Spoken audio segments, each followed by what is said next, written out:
नमस्कार विद्यार्थियों, education point Haryanvi पर आपका बहुत बहुत स्वागत है। विद्यार्थियों, इससे पहले वाले वीडियो में हमने किया था कक्षा 10th का लखनवी अंदाज लेसन, जिसको हमने अच्छे से पढ़ा था। आशा आपको समझ में भी आ गया होगा। और इस वीडियो में हम करने जा रहे हैं लखनवी अंदाज पाठ के जो अभ्यास के प्रश्नोत्तर हैं उनको। तो यदि आप मेरे चैनल पर नए हैं तो वीडियो को सब्सक्राइब करना बिल्कुल ना भूलें, साथ में लगा घंटी वाला बटन ज़रूर दबा लें ताकि आने वाला हर वीडियो सबसे पहले आप तक पहुंच सके। तो आइए विद्यार्थियों, एक एक करके हम सीखते हैं प्रश्नों को। पहला प्रश्न है, लेखक को नवाब साहब के किन हाव भाव से महसूस हुआ कि वे उनसे बातचीत करने के लिए तनिक भी उत्सुक नहीं हैं। नवाब साहब लेखक को सेकंड क्लास के डिब्बे में आया हुआ देख करके उनमें असंतोष का भाव छा गया। उन्हें एकांतवास में बाधा का अनुभव होने लगा और वे अनमने होकर के यानी उदास होकर के खिड़की से बाहर झांकते रहे और लेखक को न देखने का नाटकीय प्रदर्शन करते रहे। नवाब साहब ने के इन भावों को देख करके लेखक अनुमान लगा रहा था कि वे बातचीत के लिए किंचित भी उत्सुक नहीं हैं। किंचित मतलब थोड़ा सा भी। अगला जो प्रश्न है, नवाब साहब ने बहुत यत्न से खीरा काटा, नमक मिर्च बुरका, अंततः सूंघ कर ही खिड़की से बाहर फेंक दिया। उन्होंने ऐसा क्यों किया होगा? उसका ऐसा कारण उनके कैसे स्वभाव को इंगित करता है, संकेत करता है। नवाब साहब अपनी नवाबी शान शौकत को दिखाने की आदत रखते थे। वह अपनी हरकत से ठाठ बाट का प्रदर्शन करने में लगे थे। लेखक को देख करके अपनी प्रवृत्ति के अनुसार खीरों को छीला, नमक मिर्च लगाया, सूंघा, ये मिस प्रिंट है भाई, सूंघा और बाहर फेंक दिया। जैसे यह सब उनके नवाब साहब बता देना चाहते हों कि उनके द्वारा इन्हें पूछना, ये है ना भाई, सूंघना आएगा, सूंघना ही पर्याप्त है। खीरे खाकर पेट भरने की आदत तो साधारण लोगों की बात है। इस प्रकार यह सब नवाब साहब के अमीरी दिखावे के स्वभाव की ओर संकेत करता है। आइए विद्यार्थियों, देखते हैं अगला क्वेश्चन। बिना विचार घटना और पात्र की भी क्या कहानी लिखी जा सकती है? यशपाल के इस विचार से आप कहां तक सहमत हैं? भाई, किसी घटना का ऐसा वर्णन है जो किसी विशेष कारण की ओर संकेत करती है। घटना कैसे घटी, इसके क्या कारण थे, इसका परिणाम क्या हुआ, यह सब जानने की जिज्ञासा मन में बनी रहती है। और घटना बिना कारण के नहीं होती है, अतः बिना पात्र के कहानी तथा बिना कारण के घटना कैसे संभव है? यानी घटना के बिना विचार कैसे? अतः लेखक का मानना है कि बिना विचार घटना और पात्रों के कहानी नहीं लिखी जा सकती। यह पूर्ण सत्य है। उनका विचार हमारे विचारों के अनुकूल ही है। अगला प्रश्न है, आप इस निबंध को और क्या नाम देना चाहेंगे?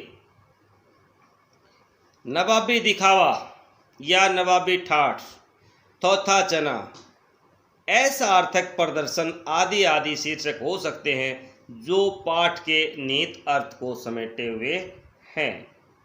अगला जो प्रश्न है, नवाब साहब द्वारा खीरा खाने की तैयारी करने का एक चित्र प्रस्तुत किया गया है। इसे पूरी प्रक्रिया को अपने शब्दों में व्यक्त कीजिए।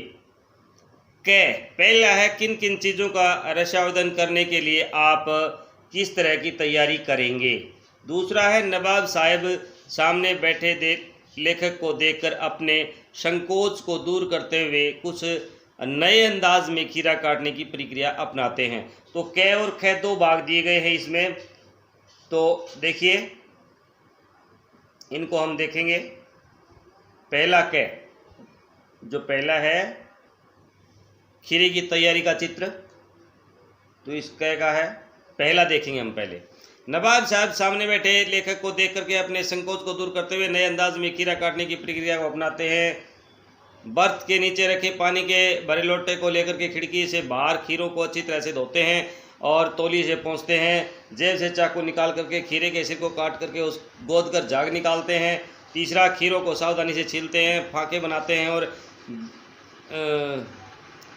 बिछी तौलिए पर, यानी तौलिए बिछाए गए तौलिए पर करीने से सजा करके देखते हैं। कटी हुई फाकों पर जीरा मिले नमक और काली मिर्च बुरकते हैं। खीरा सामने देख करके खीरे का रसावेदन मन ही मन करने लगते हैं और मुंह में पानी भर आता है। अगला जो प्रश्न है, खीरे के संबंध में नवाब साहब के व्यवहार को उनकी सनक कहा जा सकता है। आपने नवाबों की और भी सनकों की शौकों के बारे में पढ़ा होगा, किसी एक के बारे में बताइए। ये प्रश्न जो है भाई इम्पोर्टेंट नहीं है, इसको लिखना नहीं है। किसको? क्वेश्चन नंबर 6 को लिखना नहीं है।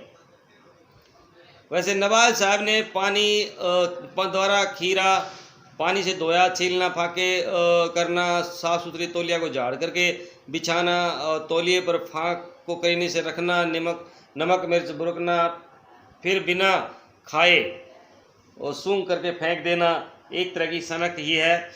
और किसी सनक के बारे में विद्यार्थी स्वयं लिखे, यानी ये नहीं लिखना है।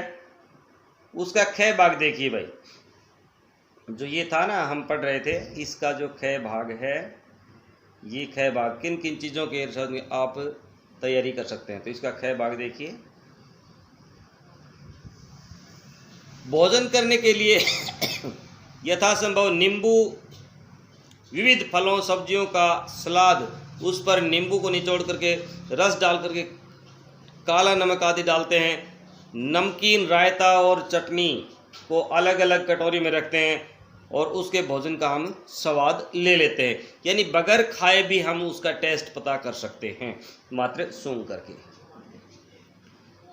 अगला प्रश्न है, क्या सनक का कोई सकारात्मक रूप हो सकता है? यदि हाँ तो ऐसी सनकों का उल्लेख कीजिए। सनक सवार हो जाना अर्थात जुनून छा जाना, अर्थात धुन का पक्का होना। जो धुन के पक्के होते हैं, ऐसे लोग जिस पथ पर चल पड़ते हैं तो तब तक चलते रहते हैं जब तक लक्ष्य की प्राप्ति नहीं हो जाती है। और ऐसी सापेक्ष सनक सकारात्मक होती है, परिणाम अच्छे निकलते हैं। आचार्य चाणक्य ऐसी ही सन की महापुरुष थे। पक्का इरादा, आत्मविश्वास और चढ़ गई सनक की राजा नंद को समूल नाश कर योग्य शासक के हाथ में शासन सौंपना है। सनक के सामने संकटों भरा मार्ग भी प्रशस्त करना जान पड़ता है। बड़ी बड़ी विपदाओं की चिंताएं किए बिना एक सामान्य बालक को ही सम्राट बनाने की ठान ली है और वही हुआ होकर रहा जो चाणक्य चाहते थे। अतः सापेक्ष सनक का सुपरिणाम ही निकलते हैं। तो विद्यार्थियों, ये हमने इसके जो मुख्य प्रश्न थे उनको कर लिया है। तो आप इनको अपनी कॉपी में राइट डाउन जरूर कर लें, या यूट्यूब से, जितनी बार आप यूट्यूब से इसको देखोगे जल्दी याद होंगे। निश्चय ही बार बार यदि आप यूट्यूब से इनको देखोगे तो आपको जल्दी याद हो जाएंगे, आपको रट्टे नहीं लगाने पड़ेंगे। तो बने रहिए मेरे साथ एजुकेशन पॉइंट हरियाणवी पर। मिलते हैं अगले वीडियो में अगले लेसन के साथ। तब तक जय हिंद, जय भारत विद्यार्थियों।